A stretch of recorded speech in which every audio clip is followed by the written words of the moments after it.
Oh man, today was such a hard day of not focusing in class and skipping leg day. All I want to do is lay down right now. I should probably brush my teeth. That was such a dumb video. Bro, I'm literally Spider-Man. Oh my god, Drake is so silly, bro. 2,000 years later. Oh, bro, what time is it? Yo, what the f? So what you just witnessed there was a fabulous recreation of something that we call doomscrolling. Doomscrolling refers to the excessive use of absorbing online content on social media. Doomscrolling has risen to infamy over the past 3 years due to the big three. Who's the big three, you may ask? Only the most addicting, time-wasting, attention-destroying trio in the world. YouTube Shorts, Instagram Reels, and TikTok.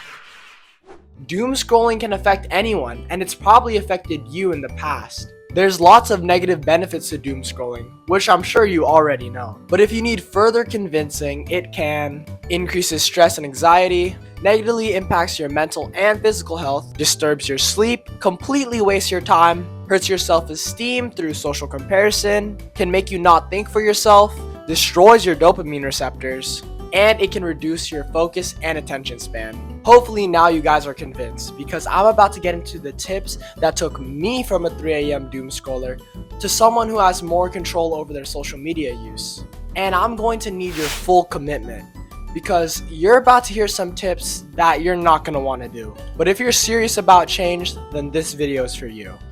This first section is all about turning your phone into a tool for productivity rather than a distraction. I'm going to start off heavy with my first piece of advice, which is to delete your social media apps. You've probably heard this piece of advice before, but aren't willing to do it.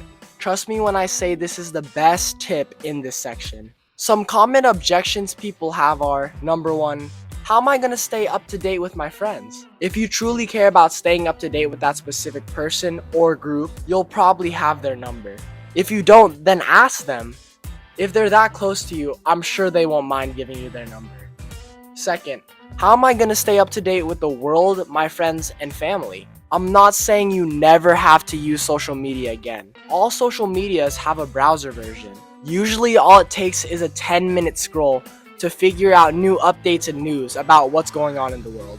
Key tip, make sure to close the tab once you're done using it. The goal with this tip is to make social media not readily available. You can still get the benefits of social media through a browser version, but you also get to avoid the negatives like buzzing notifications, long screen times, and doom scrolling. Some other quick tips are to utilize Do Not Disturb. If you're an Apple user, just swipe down from the top right, and if you're an Android user, I'm sorry. Another tip is to make your screen gray. You can do this by going into your settings, display and text size, color filters, and hitting grayscale. Doing this makes your phone very ugly and even more uncomfortable to use. What I did was I made a shortcut to turn on the grayscale and to turn it off.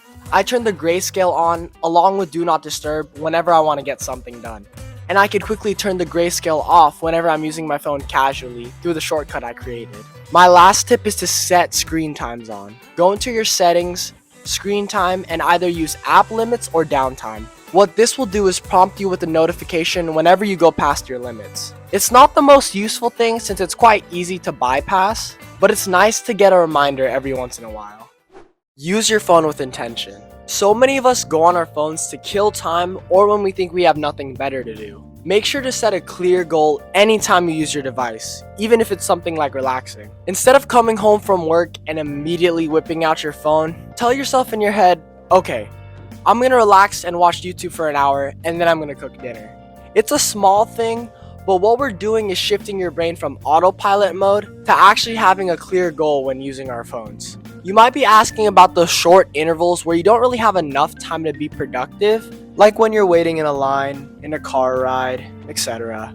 These are usually periods where people like to use social media. Instead of checking your socials, look for alternatives. Things like checking your to-do list, reading an ebook, or even playing a mobile game. Sometimes the best thing to do is just be alone with our own thoughts. We're constantly in the need of stimulation that we ignore ourselves. Our attention spans are so destroyed that it's difficult for us to just sit by ourselves for a few minutes. That's why I encourage people to try meditation, to rebuild the attention span that they lost. The best way to stay off your phone is to keep busy. Think about the times where you barely touched your phone. These are usually times where you're either doing something super engaging or you're focusing on accomplishing something. Best way to stay busy is to create a routine, with the key of balancing productivity and fun. Fill your day up with tasks like working on your business and learning new skills, but also have tasks like playing games with the boys or going down the hoop. By staying busy, you keep your brain from going on autopilot while also being productive. When you force yourself to get busy, you get to discover a lot about yourself and grow as a person. You try that new skill you've always wanted to do, and you fall in love with it. Or maybe you say yes to that one party invitation and meet a lifelong friend. When you're out there being intentional with your time, life becomes all the more exciting. Doom scrolling is something we should take a lot more seriously, as it eats up our time, which we only have so much of. If you've lost hours in the past to doom scrolling before, watch this video up on screen. It'll teach you how to make the most of your time and to live a life of accomplishments and experiences.